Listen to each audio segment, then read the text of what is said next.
ఇవాళ నేను ఒక అద్భుతమైన రెసిపీతో మేము ముందుకు వచ్చానండి. అదేమంటే జొన్న పిండి ఉప్మా. ఉప్మా హెల్త్కి చాలా మంచిదండి. డైట్ చేసే వాళ్ళకి కానీ, డయాబెటీస్ వాళ్ళకి కానీ, బరువు తగ్గాలనుకునే వాళ్ళకి కానీ చాలా మంచిదండి. ఉప్మా చాలా టేస్టీగా చాలా బాగుంటుంది, సూపర్గా ఉంటుంది. అయితే ఇప్పుడు ఇది ఎలా చేయాలో మనం ప్రాసెస్లోకి వెళ్ళిపోదాము. ముందుగా మనము 1 కప్పు జొన్న పిండి తీసుకోవాలి.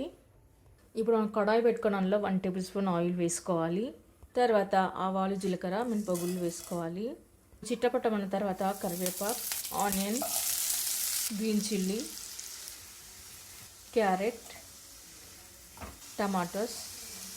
ఇప్పుడు కాస్త కలర్ మారిన తర్వాత సాల్ట్ తగినంత. ఇప్పుడు మనం ఏ కప్పుతో పిండి తీసుకున్నామో అదే కప్పుతో 1.5 కప్పు వాటర్ వేయాలి. అంటే 1.5 కప్పు వాటర్ వేసుకోవాలి. ఇప్పుడు 1/2 కప్పు తీసుకున్నాను. తర్వాత ఒకసారి కలిపి పెట్టుకుందాము.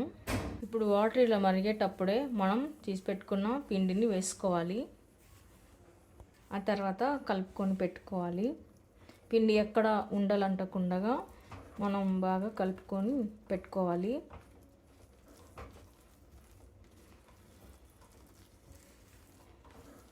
మనం ఇక్కడ మంటను మీడియం ఫ్లేమ్, లో ఫ్లేమ్ పెట్టుకొని కలుపుకోవాలి.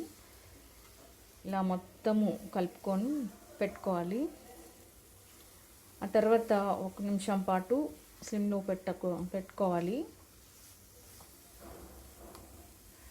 ఆ తర్వాత ఫైనల్గా కొత్తిమీర వేసి పెట్టుకుందాము.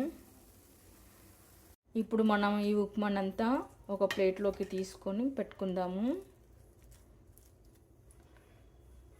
ఇలా కప్పులోకి తీసి పెట్టుకున్న ఉప్మాను ఒక ప్లేట్లోకి వేసి పెట్టుకుందాము. ఇలాంతా ఒక ప్లేట్లోకి వేసి పెట్టుకున్న తర్వాత ఓకే అండి, చూసారుగా ఎంతో హెల్తీగా ఉండే జొన్న ఉప్మా రెడీ అయిపోయింది.